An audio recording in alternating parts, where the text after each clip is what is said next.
Hi, how are you? So today we have all-star lineup. They're called the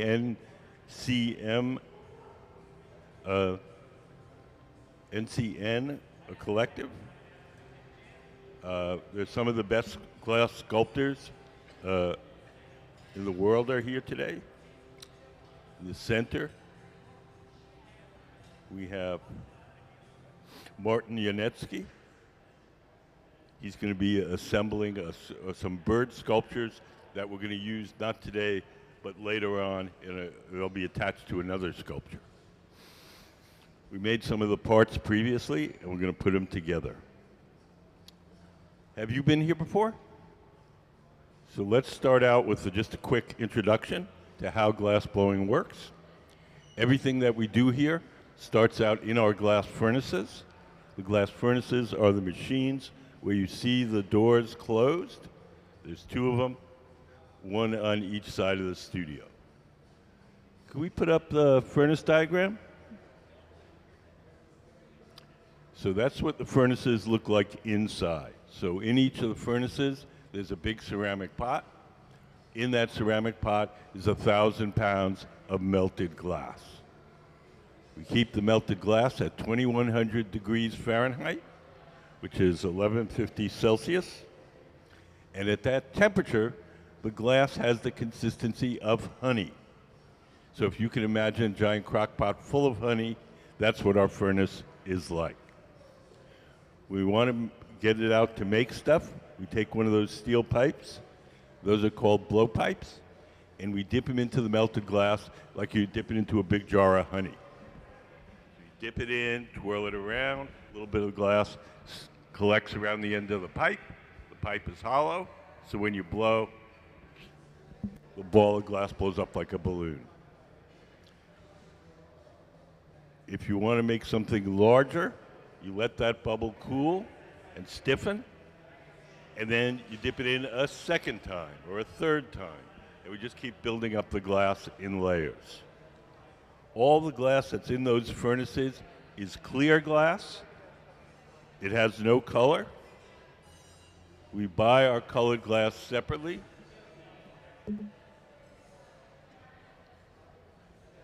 We buy it in various forms. We buy it in bars, we buy it in chips, we buy it in powders. And when we want to make a colored object, we blow a bubble of clear glass from the furnace, we heat up a chunk of the colored glass, and then we coat that initial bubble with red or blue or green, whatever color we want the object to be. We have a little video to show you how that's done. Can we play color overlay?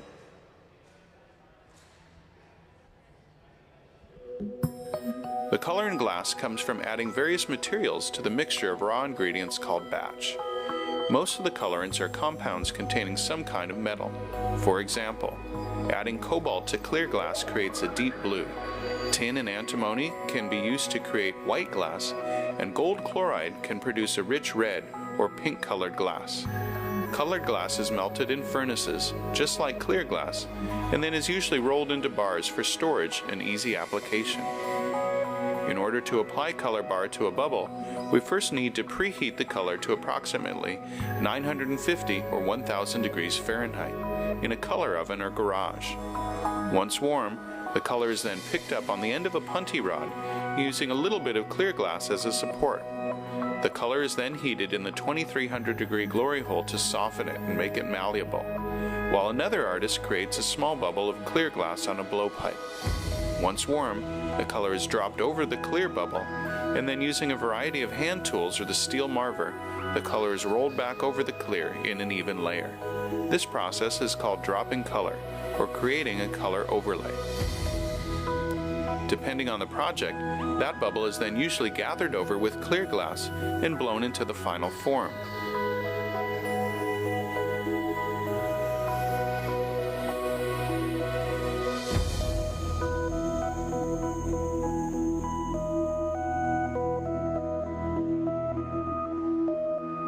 The finished product may appear to be all made from colored glass, but when viewed in cross-section, we can see that there is only a thin layer of color sandwiched between many layers of clear glass. So the reason that we apply the color in that manner is so that we can have any color we want, anytime we want. If we were to fill the furnace with blue glass, we could only make blue things. If we coat each piece individually, we can have any color at any time.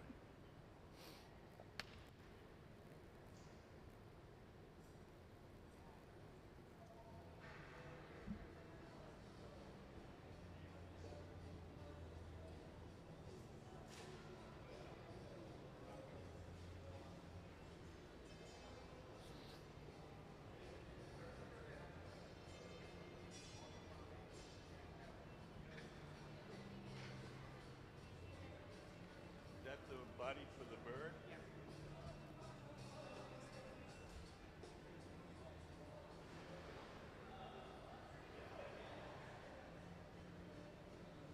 So these folks, the NCN Collective, started at Pilchuck. Pilchuck is a very famous glass school about 80 miles north of here. It's like a kind of like a rustic college campus.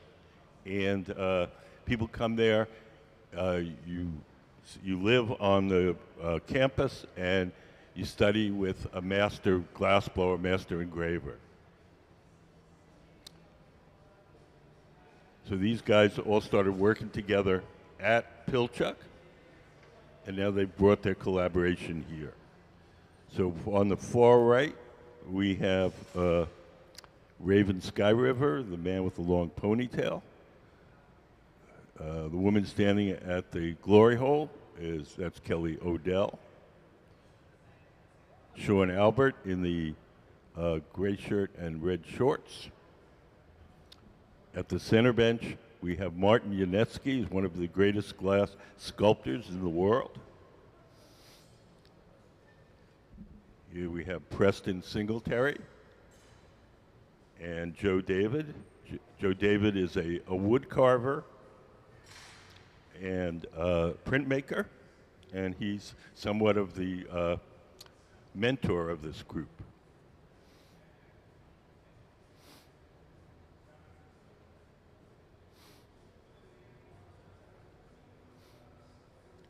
So we're going to be making representative sculptures. Right now, we're making a bird that's going to be used in another sculpture, not one that we're making today, but later on in their residency. The glass itself is made out of three things: sand, soda ash, and lime. Sand is the bulk of it. It's mostly melted sand. Soda ash is sodium carbonate. It's a chemical which lowers the melting temperature of the sand. And the lime is calcium carbonate, and that stabilizes the mixture chemically. We take those three raw ingredients, we throw them into our furnace, cook them overnight, they all melt together and become glass.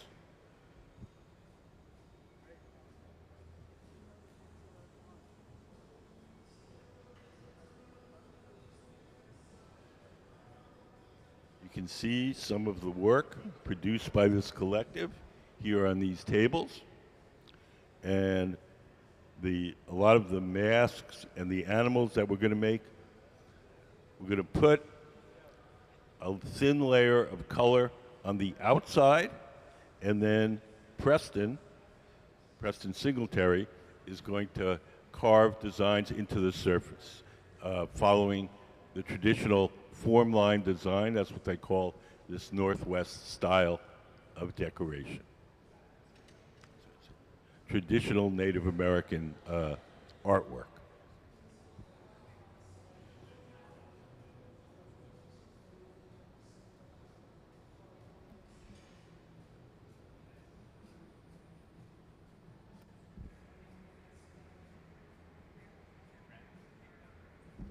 Do you guys have any questions? Yeah.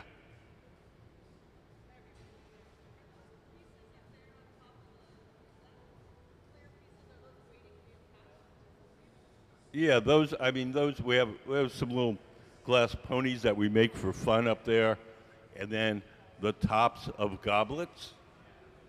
We're not going to use them today, but they're just hanging there today.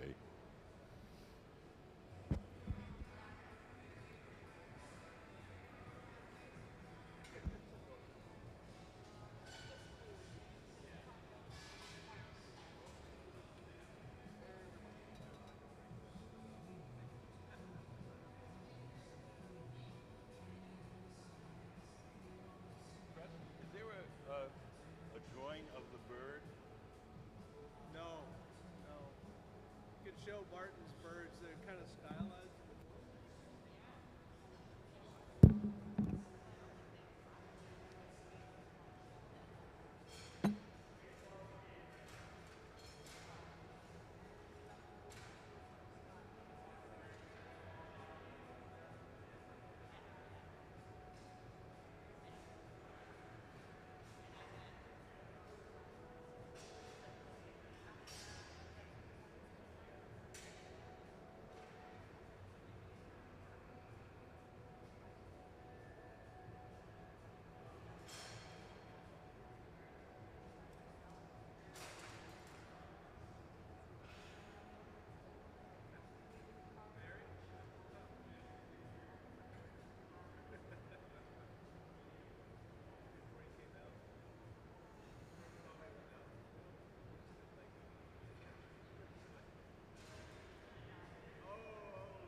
So if you look, you can see, oh, there's one on the cover. You can see these birds attached to the sculpture. So that's what we're making.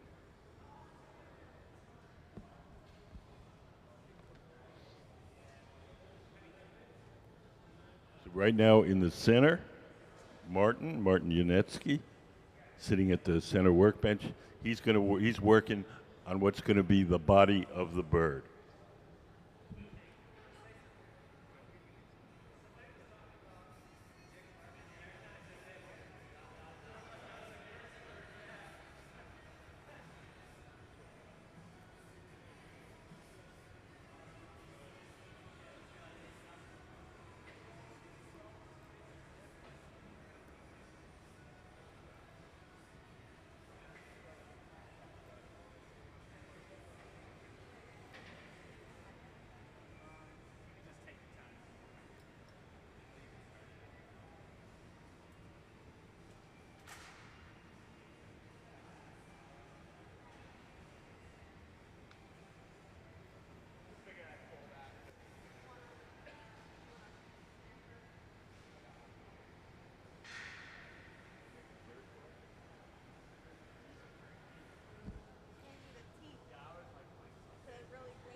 So over on the workbench on the far right, that's Preston Singletary, not Preston Singletary, sorry. Raymond Skyriver, Kelly Odell, and Sean Albert. And they're going to be making parts for a beaver that we're going to make this afternoon.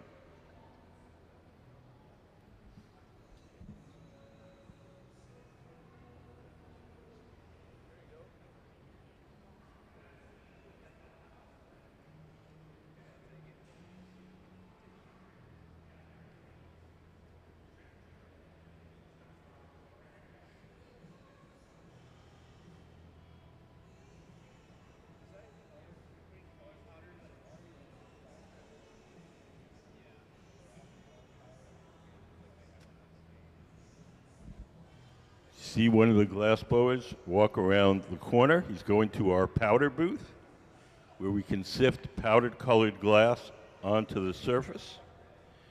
You just sift it with a regular flour sifter. It sticks to the surface. And then when we put it in the fire, it'll melt and it'll form a separate layer of color on top.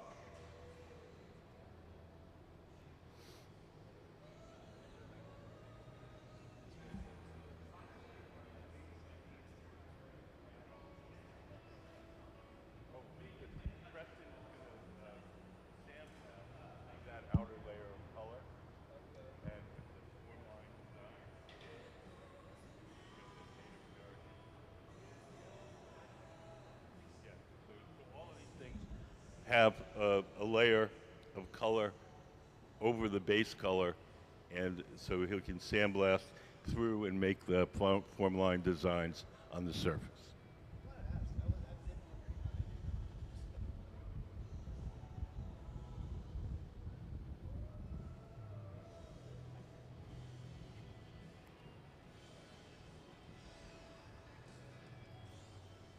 You can see here.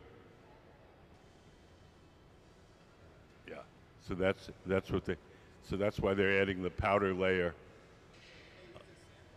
Yes, so we have the adhesive rubber mask. We cover the thing with the adhesive rubber, and then Preston draws a design onto the rubber and then cuts it out wherever the glass is protected. It'll stay shiny. Wherever the stencil is open, the sandblast will carve through to the layer underneath.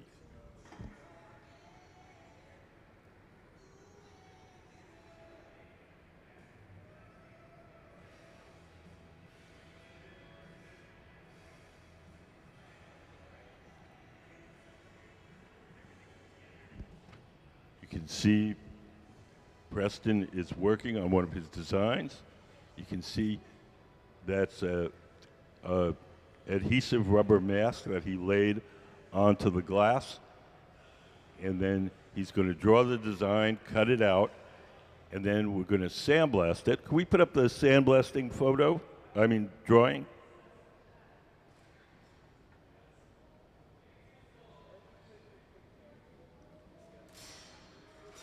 So if you look up on the big screen, we have a little diagram. So wherever the rubber stencil is, it'll protect the glass. Wherever the glass is exposed, the sandblasting will carve through that outer layer of color and expose the color underneath. If you look at these guys here, you can see how we do that.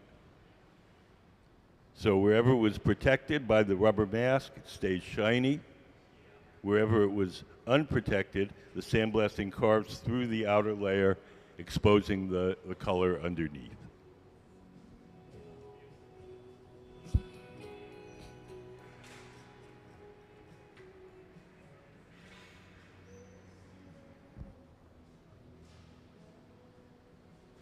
When we heat up the glass, it only stays soft for a little while. So we do whatever we can while it's hot and soft, and then when it starts to cool and stiffen, we go to one of those round furnaces. Those are called glory holes. and we heat the glass up again, make it soft, and then we'll go do whatever shaping we can, and then when it starts to get cooler and stiffer, we'll go back to the glory hole and heat it up again. Can we put up the glory hole diagram? So the glory holes, the round furnaces, those have no glass in them. You can see the diagram up on the big screen.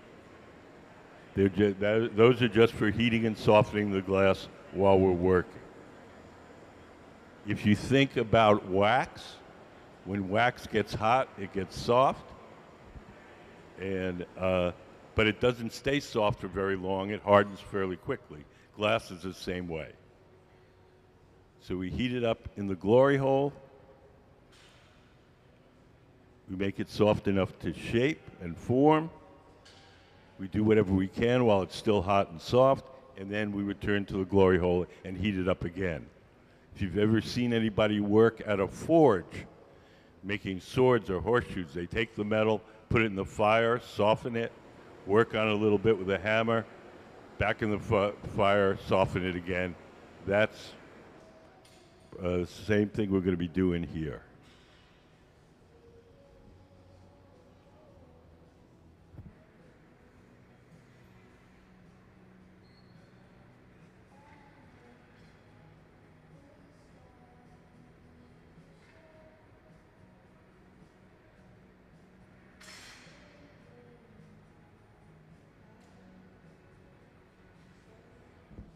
Right now in the center, Mr. Janecký is shaping the body of the bird.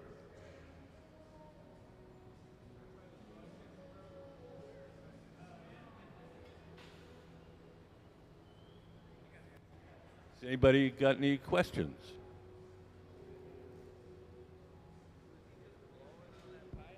Yes. That makes the bubble bigger. Just like a balloon. You blow into it, it makes it bigger.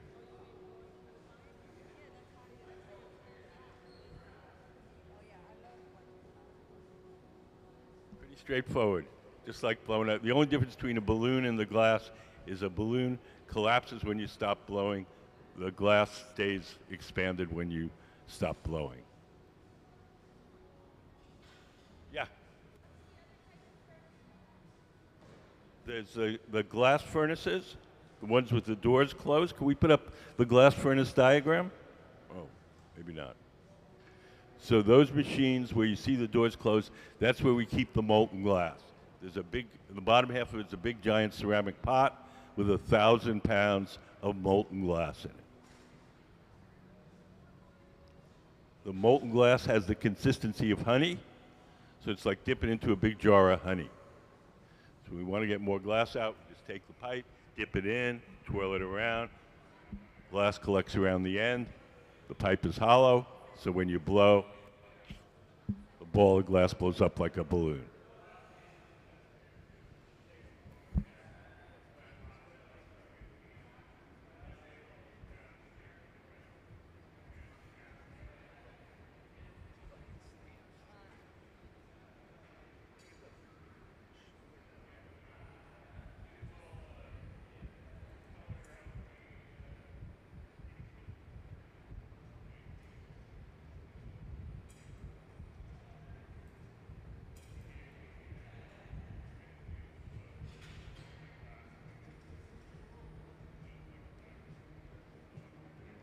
Yes, sure.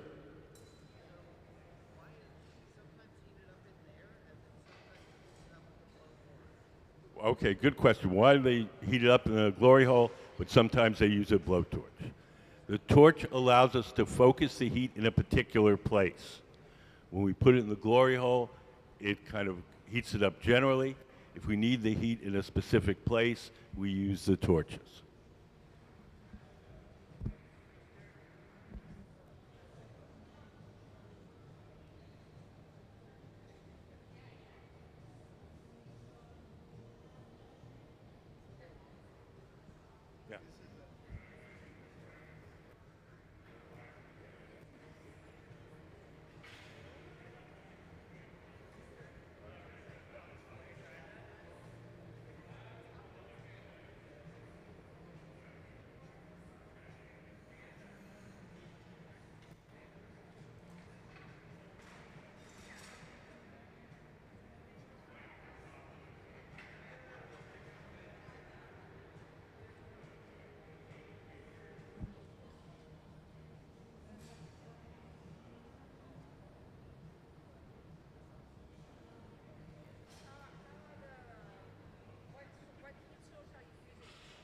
Natural gas.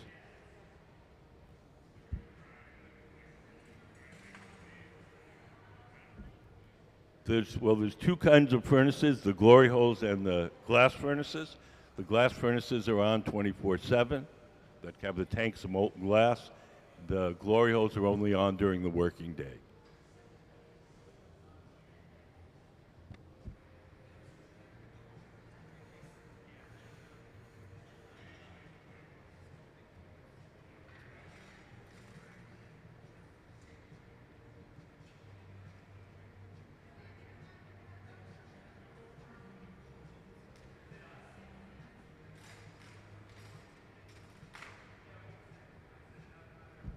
You can see in the center, Mr. Janecký is forming the tail of the bird.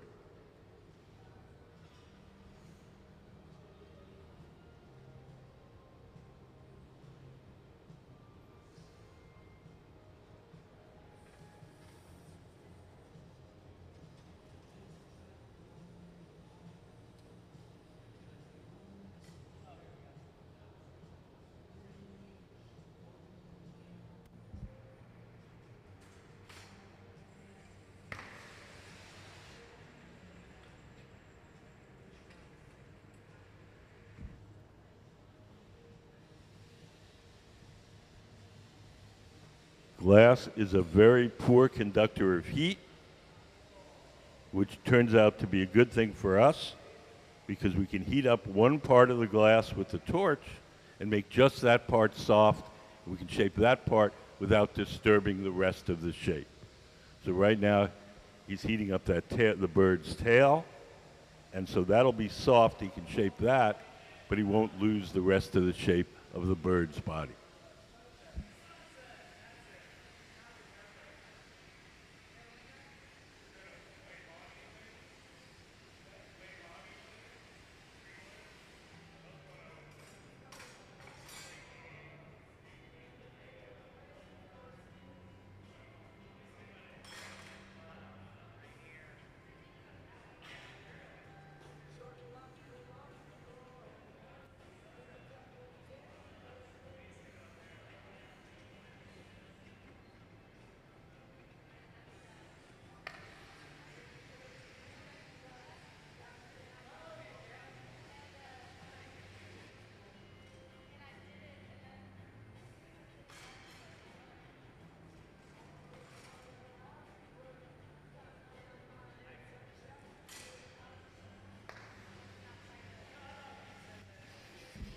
The torch in Mr. Janecký's hand is a propane and oxygen torch.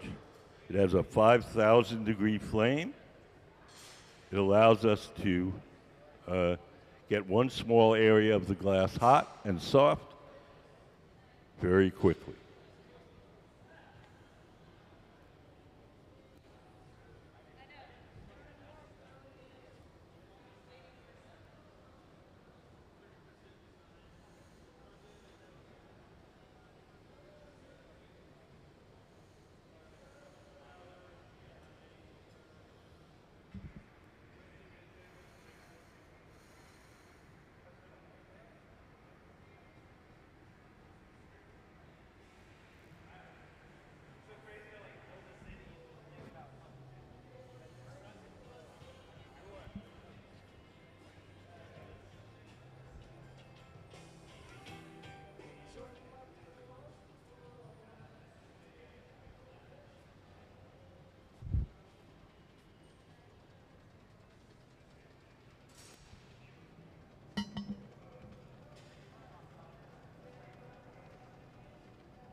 So we have an all-star cast today. I'm going to show you some of their work. Preston, sitting on the steel table, Preston Singletary. Can we put up some of Preston's artwork up on the big screen? Preston is born and raised in Seattle. He's been blowing glass since he was in his teenage years. And he's going to be working mostly on carving the designs onto the surface of these sculptures. But he is, in fact, an extremely talented glass sculptor in his own right.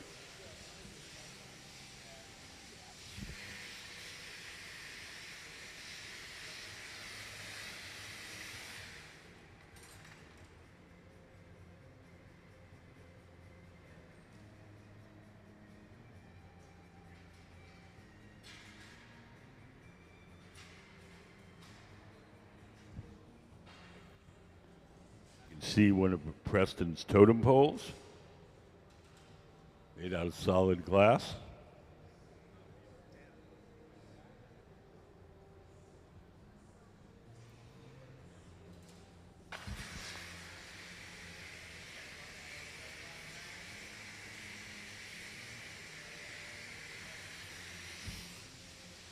In these pictures you can see the form line design. Can we back up? Can we put up that last one again?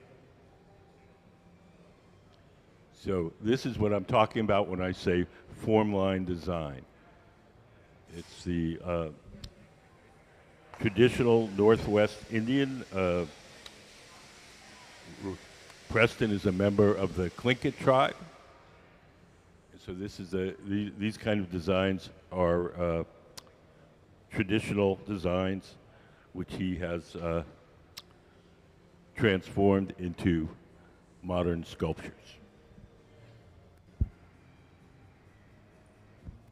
So on each of these objects that we're going to be making, we're going to put a thin layer of color on the outside, and Preston will carve through those layers to make the designs on the surface. That won't happen now. That'll happen at his studio back in Seattle.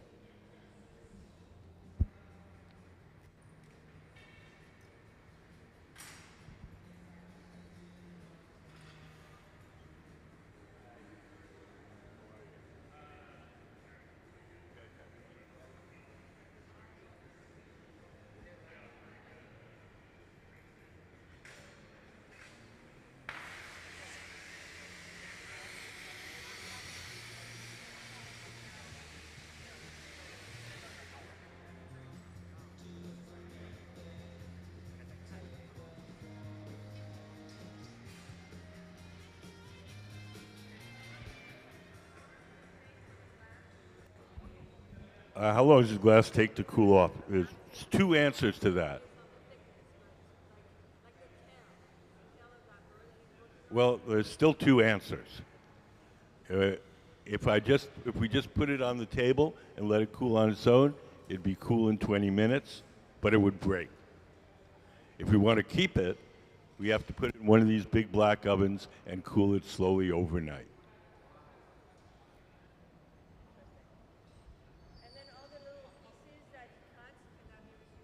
No. We recycle our clear waste. We don't have a good way of recycling our colored waste because the big furnaces where we melt the glass are all clear, and so we can't throw little bits of red and blue and green in there. But we can recycle our clear waste.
How are you?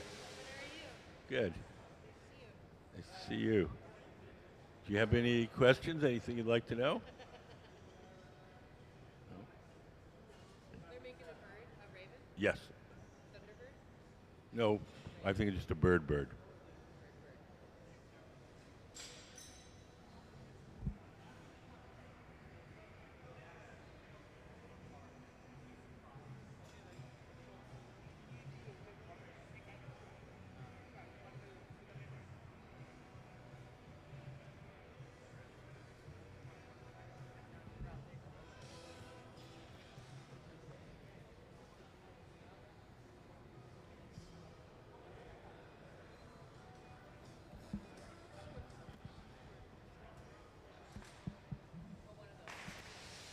Are they gonna put it on a head?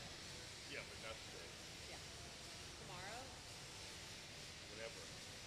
How many days is the residency? Well, they have 2 5-day residencies. So it's Wednesday through Sunday this week, and then they're going to do Wednesday and Sunday next week as well. Great. Excellent.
How did you add in those colors onto the The glass? color, well,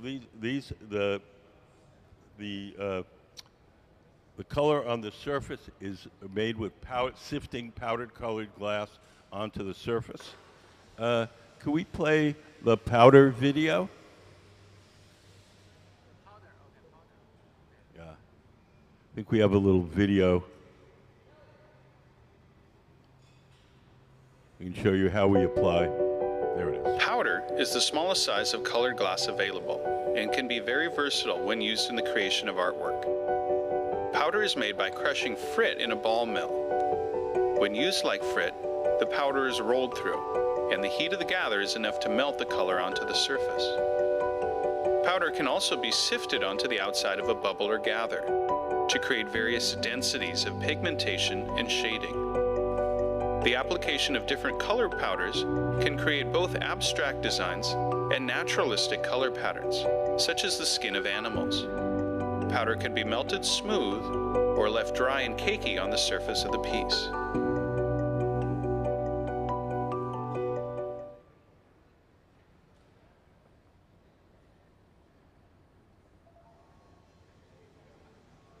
So the way that we're using the powder today is just sifting it on the surface so that we have a thin layer of color for Preston to carve through.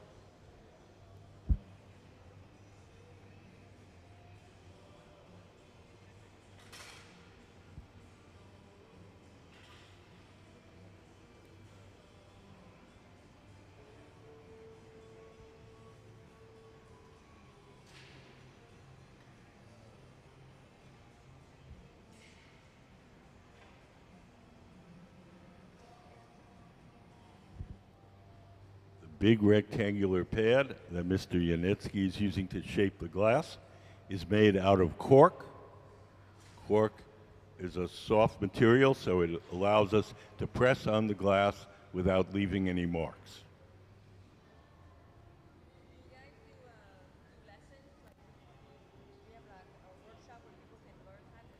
We don't. We have try-it sessions where we'll walk you through making a simple object, but we don't have ongoing classes.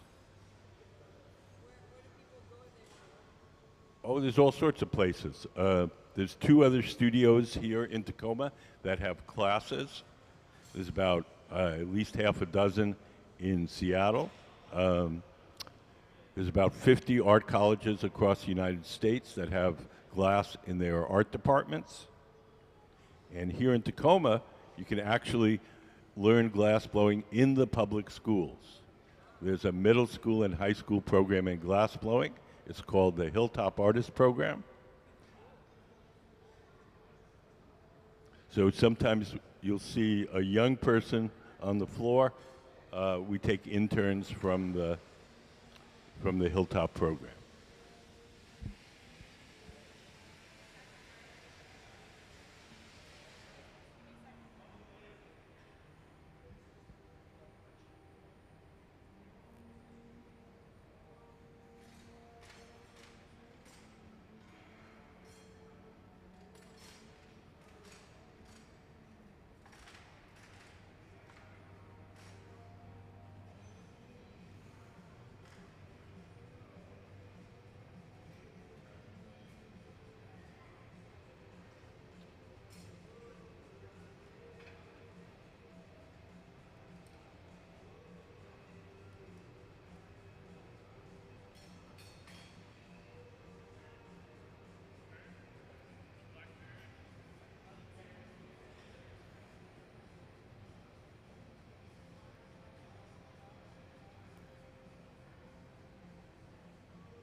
So right now in the center, Mr. Janecký in the black t-shirt. He's working on the tail of the bird. The wings of the bird we made earlier in the residency, and they're sitting in that oven over there staying warm. And once we get the body of the bird all squared away, we'll attach the wings.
Looks like we got a wing coming here.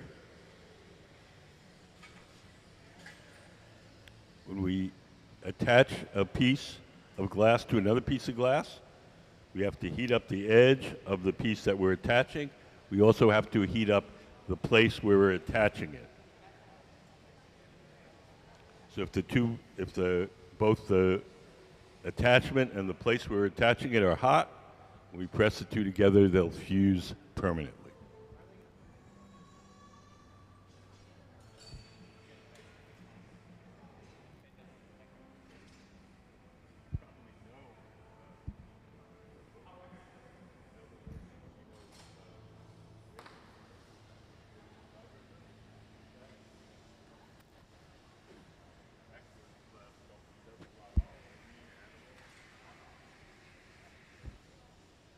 Can we put up, can we play the Raven, Meet the Artist?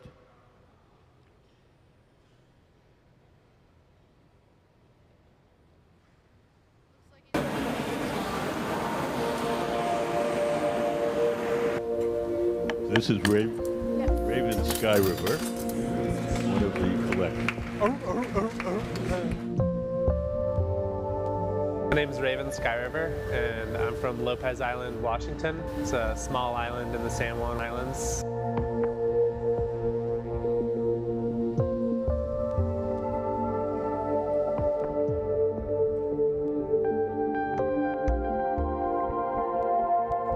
I was born in a house with no running water or electricity, and my mom pretty much didn't allow TV in the house, so it was a lot of just playing out in the woods and being on the water as a young kid.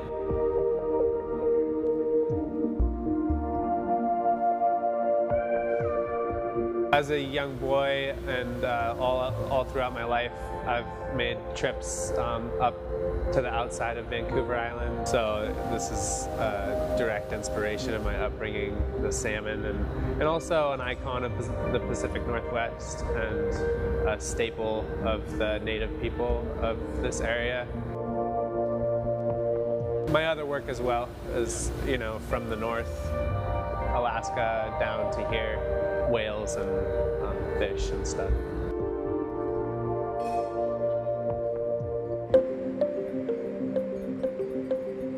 As far as the dynamicism of the work, I think that's probably one of the hardest things is proportion and getting everything to look like in the right place.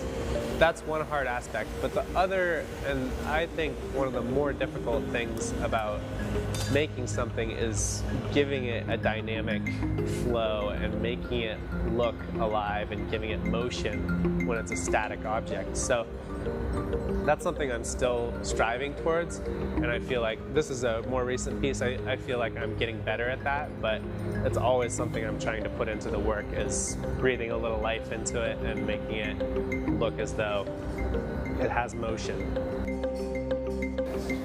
I like to work from a reference pretty much always. A lot of these books are really great examples of not only the coloration and the form, but also the movement of the creatures that are being depicted in glass. So it helps me not only catch the form and color, but also the mannerisms and how the creatures move in their environments. Don't make the pattern too organized or anything. The coloring of the bubble is a big part of what goes into it. So it's been a long time as far as the process of figuring out which colors go where and what works well together. Some things I try to be a little more whimsical with and do a looser interpretation. So I've definitely spent a lot of time developing which colors work well together.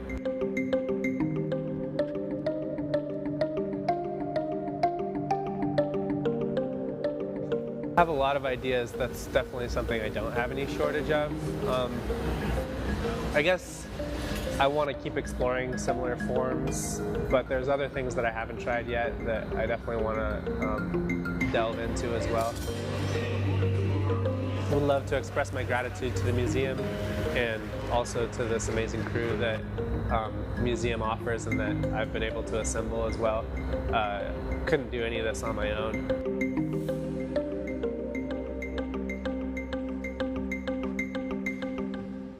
And that's Raven over there on the bench on the far right. And he's working on some parts for a beaver that we're going to make this afternoon.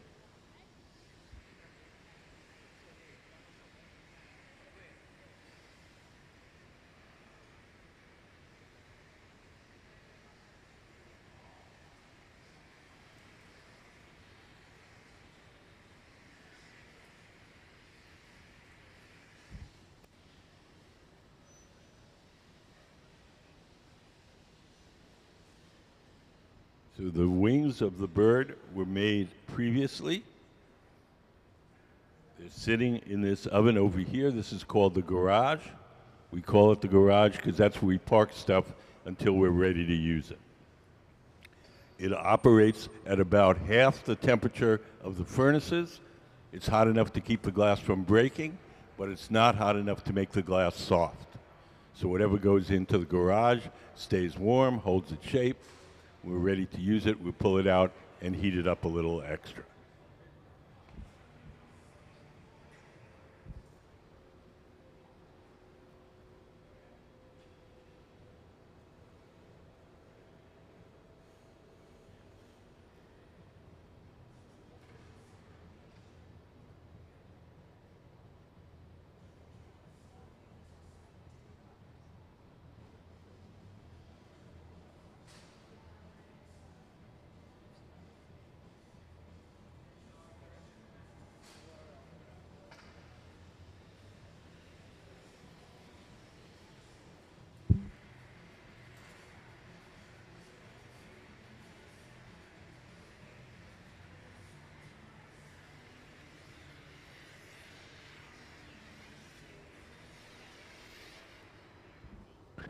Do you guys have any questions?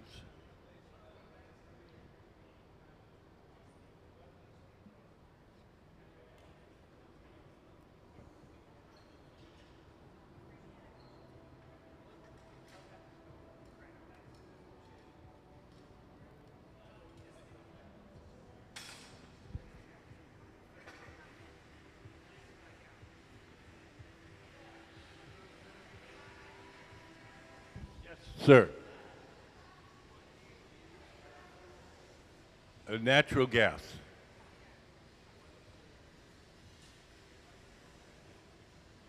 It's not as much as you would think.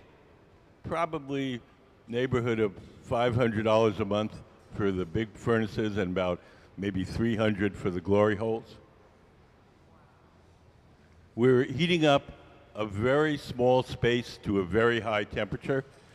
When you heat your house up, a house is probably 12,000 cubic feet of air, and you're heating it up to 68 degrees. We're heating up 12 cubic feet to 2,000 degrees. So it's not nearly as much as you might think.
So we're getting ready to attach another wing to the bird.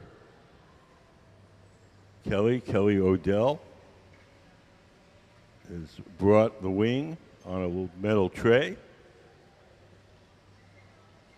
You're going to heat up the edge of the wing where it attaches to the body.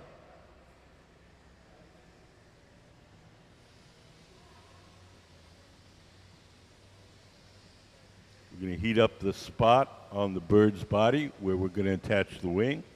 So both the place where we're attaching it and the object we're attaching, they both have to be hot. And if they're both hot and we press them together, they'll stick.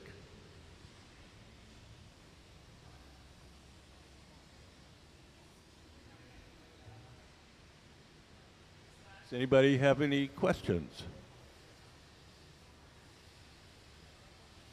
Yes. The bird? We're going to transfer the bird from the rod it's on now to another rod called the punty, which will hold it from the bottom temporarily. We'll break it off the rod it's on now, and the punty will hold it, and then we'll work on the opposite side.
So now we've attached the second wing.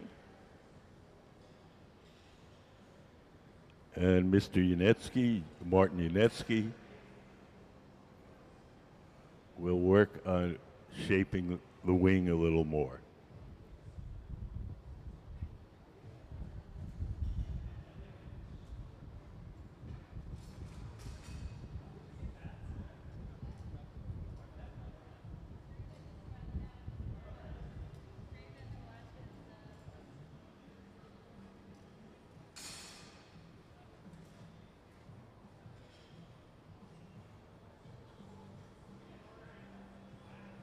Pass that around if you want to.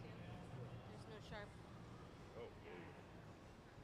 So just to give you guys a little idea, this is a mussel shell. I'm going to pass it around. Take a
Can we play Kelly Odell, Meet the Artist?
So Raven Skyriver, over on the bench on the far right, is making the paws of the beaver. We're going to make a beaver after lunch.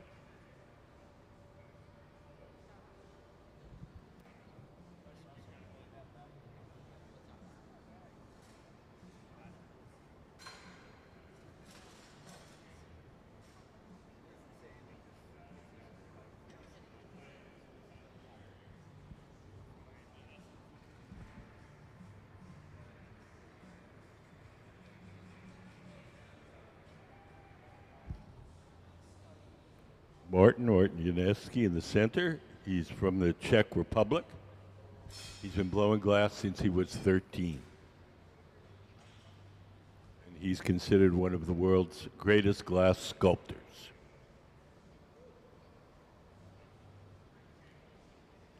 He's making a pretty nice bird.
I like to explore many different techniques in glass making. I feel like glass just has an endless amount of techniques to learn, and I like to sculpt glass, and I like to play with different techniques, and I like to combine different techniques too. In making the ammonites, they're kind of a challenging form to make. I think that's why I keep making them. It's like maybe trying to find the perfect wave. Yeah, what I like about the ammonites is that it's just kind of a cool index fossil that dates the layers of Earth. So I think it's an interesting idea that makes me think of our past. I feel like in making the ammonites, I started to cut them open and see what was happening on the inside. So I felt like what do I really love from that? What do I really love from that? Does it really have to be an ammonite or a shell or a thing?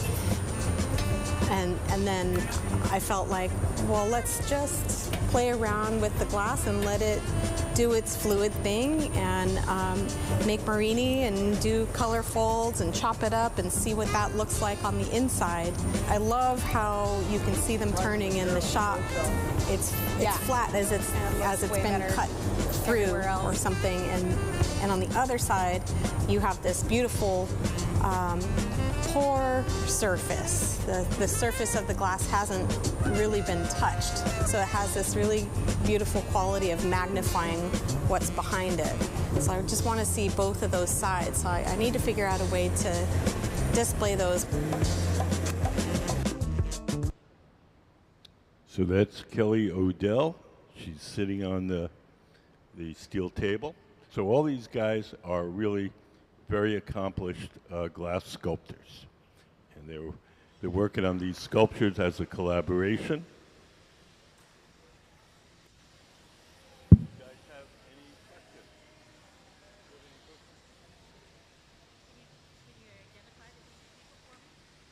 questions? There's Martin Janecký in the center.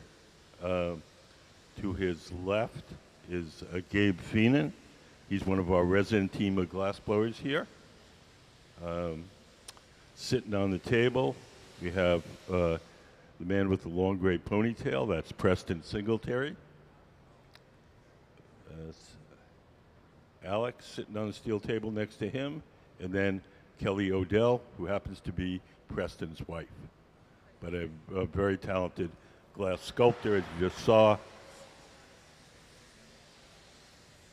And there's Raven Skyriver over on the far right, working with Sean Albert, another local glass blower.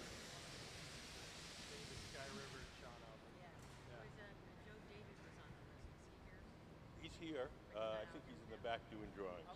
Nice. He's not a glass maker. Joe is a wood carver and a printmaker, and he's sort of the spiritual head mentor of this group. Well, he doesn't make the glass himself, but he does design some things, and these guys make the glass according to his designs. Yeah, thank you very much. You guys have any questions?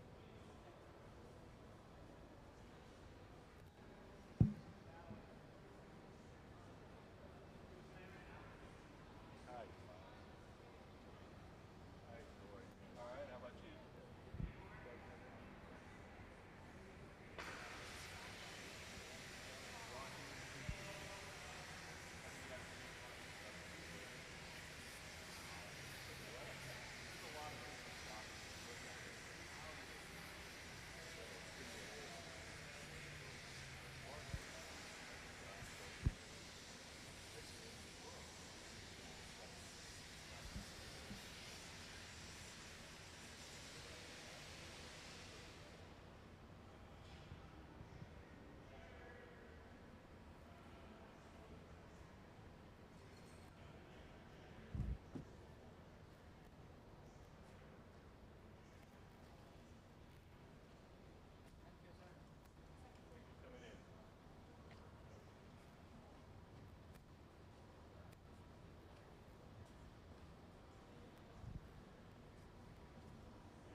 So as we finish each of these parts for the sculpture we make in the afternoon, we place them in that silver oven with the curved side. That's called the garage.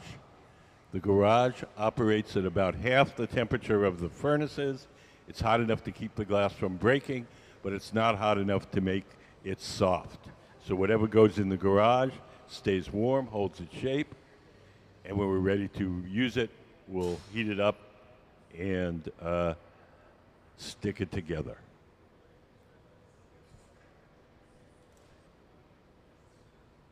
If you're here with kids, we have a special contest for kids. Any kid 12 or younger can do a drawing. Once a month, we pick one of the drawings and we make whatever the kid drew out of glass. We make two copies, one for the kid to take home and one for the museum collection. We have a little exhibit out in the lobby, and if you want to enter, it doesn't cost anything. There's a table out in the lobby with drawing materials and entry forms. And just go there, do your drawing, put it in the box, and if we pick your drawing, we'll call you up. You can bring the whole family down, and we'll make it right in front of you. What? Oh, you did a drawing already? Great, excellent. What did you draw?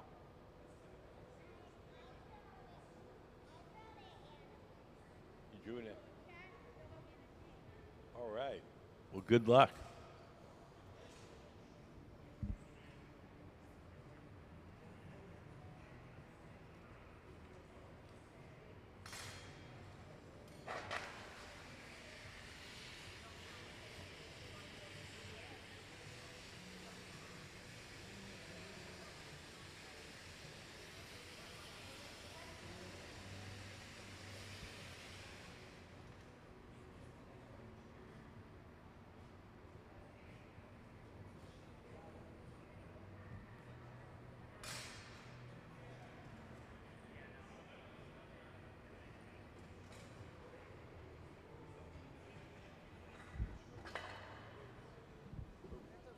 Get her water bottle.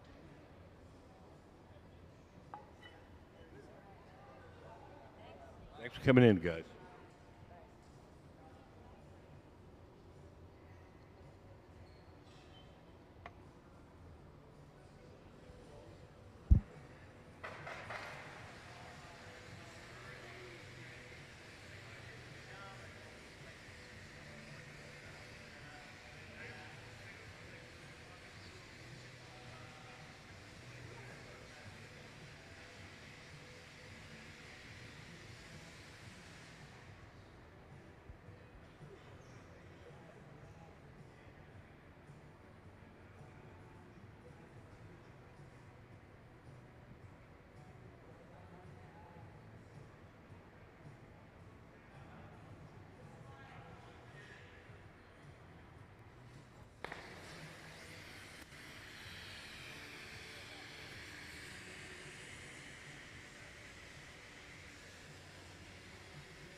about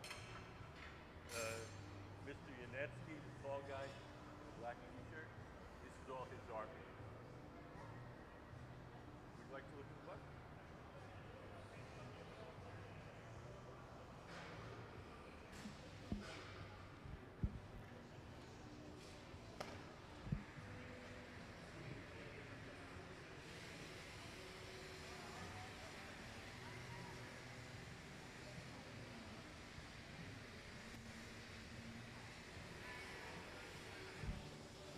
So now we've transferred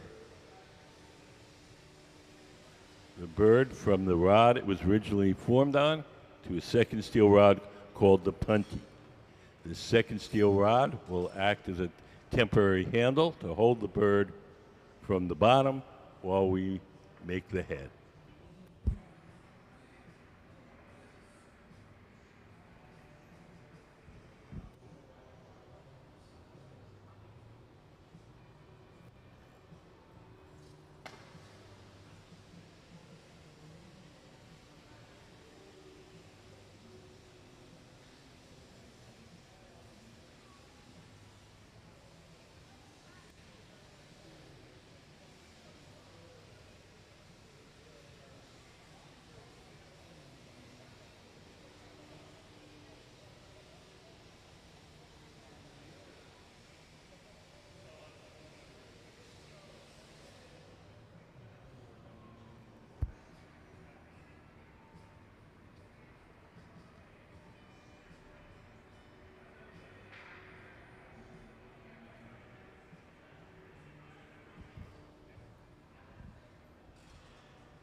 So in the center, that's Martin Janecký from the Czech Republic.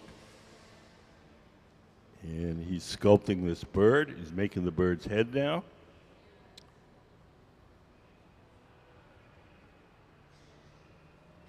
When the round oven is called the glory hole. We would kind of heat up generally the whole thing. And then he can take a torch and just soften the part that he wants to shape.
when we make a complicated form like this, we have to keep everything hot. The thinner parts cool the fastest, so the thicker parts hold the heat longer.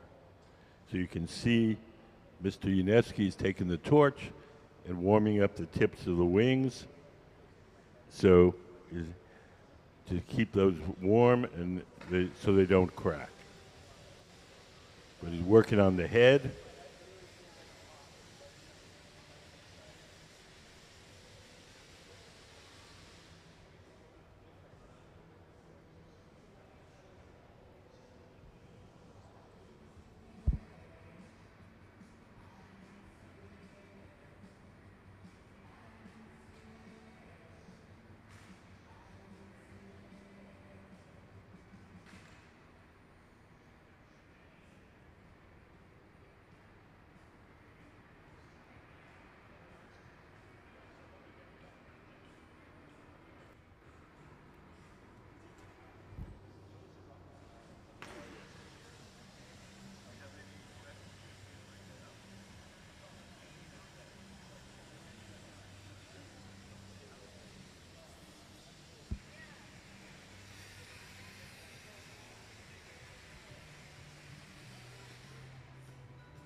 to explore many different techniques in glass making. I feel like glass just has an endless amount of techniques to learn, and I like to sculpt glass, and I like to play with different techniques, and I like to combine different techniques too.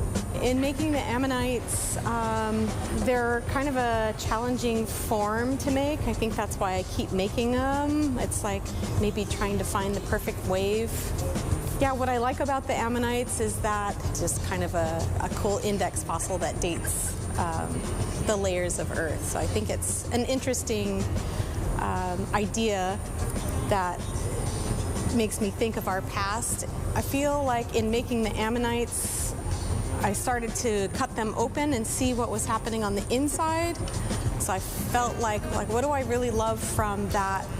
What do I really love from that? Does it really have to be an ammonite or a shell or a thing?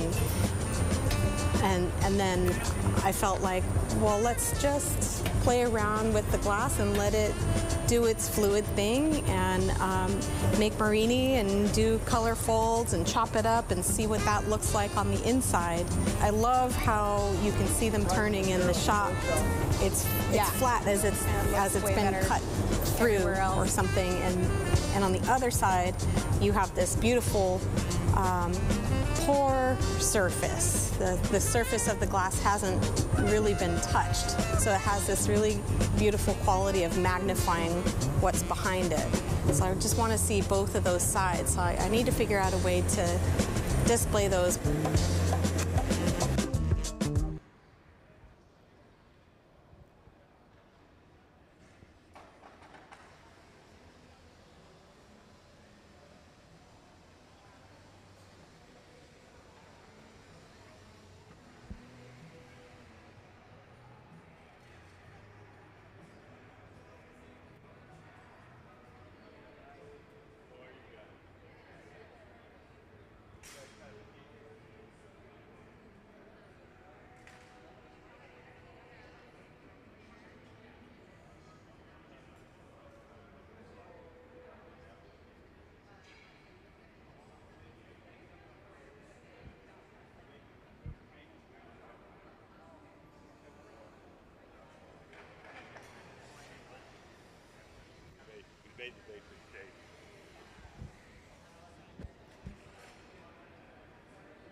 Can we play the Martin Janecký video?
wrap it, and when you heat it up, it breaks.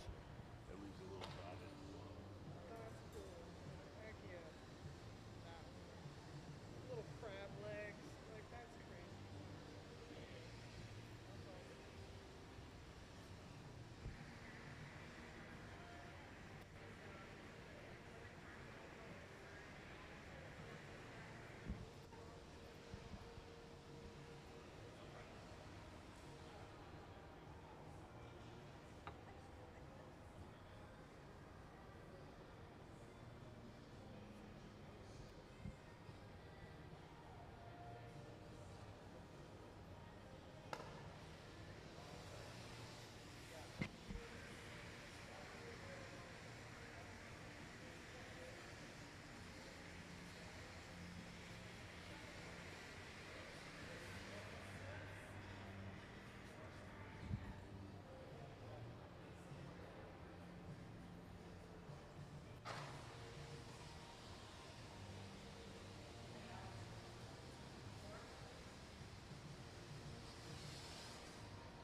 My name is Martin Janecký. I'm from Prague, Czech Republic, and I've lived and work in Fairbanks, Alaska as well.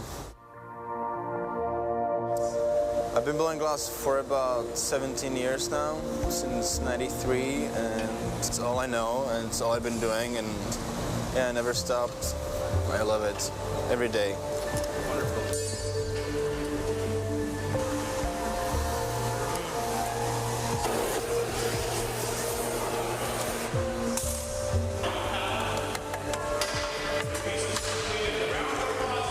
For about a year and a half, I've been making these figurative work, lots of like theatrical, and it's like a clowns, but it's not clowns, you know. It's a lot of circus theme, work focusing on expressions and the whole movement of the piece and stuff.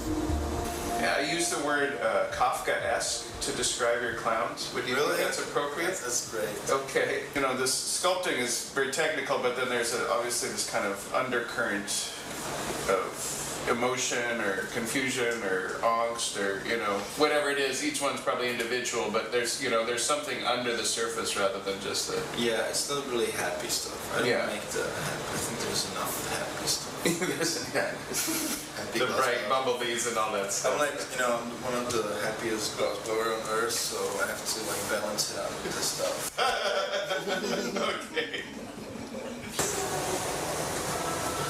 So Martin is actually one of the most humble, talented glassblowers that we've ever met. He started working on the factory floor when the age of 13, and he became a master at the factory at the age of 21. He doesn't talk about his work a lot, but among glassblowers he's considered to be one of the best, especially considering his age. We're very privileged to have him here at the Museum of Glass this week. I brought some parts from Alaska, and we're going to be putting together some larger figures.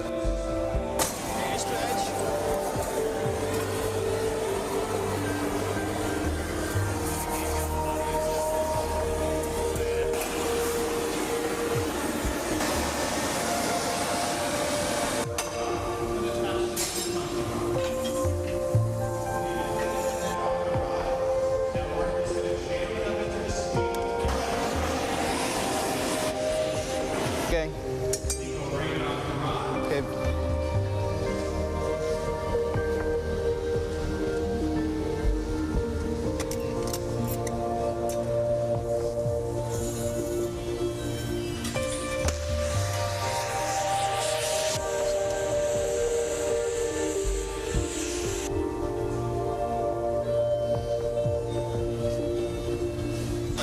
Yeah, it's just, it kind of is lens nice and Would you want it sitting on a hand, or would you want like a strip of tracks here and a strip of tracks there? I'm really thankful to be here and work with the team.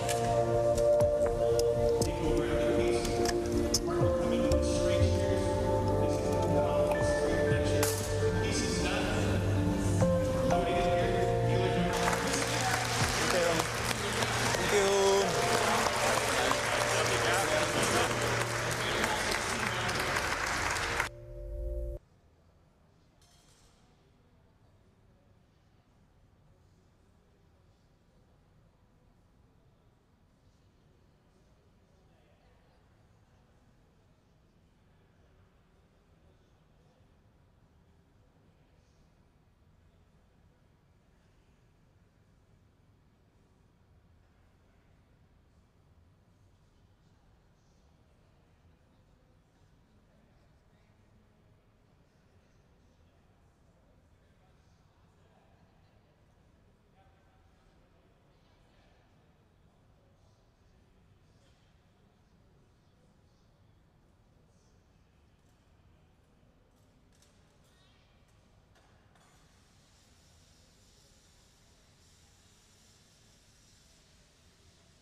That's Martin Janecký. Everything that we make here has to be cooled slowly or it'll break. So we're going to cool that very slowly over 24 hours, and that'll prevent it from breaking. The slow cooling process is called annealing.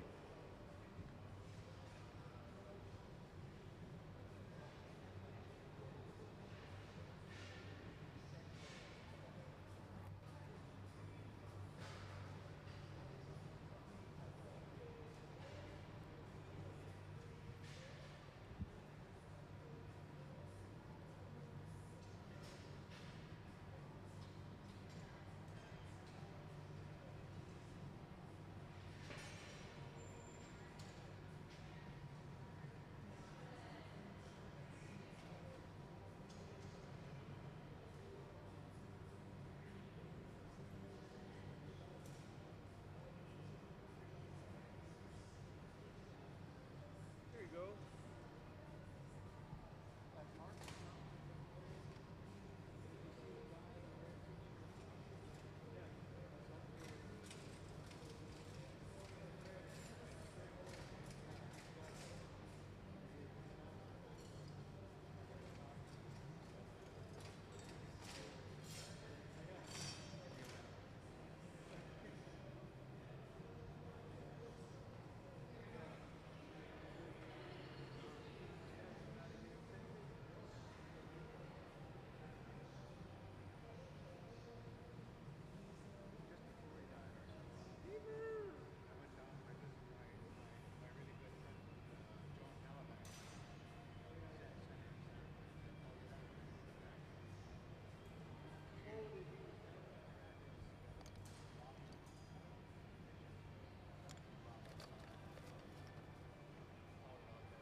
draw one.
So that concludes our demonstrations for this morning. We're going to take an hour lunch. We'll be back in an hour, and we're going to be making a beaver.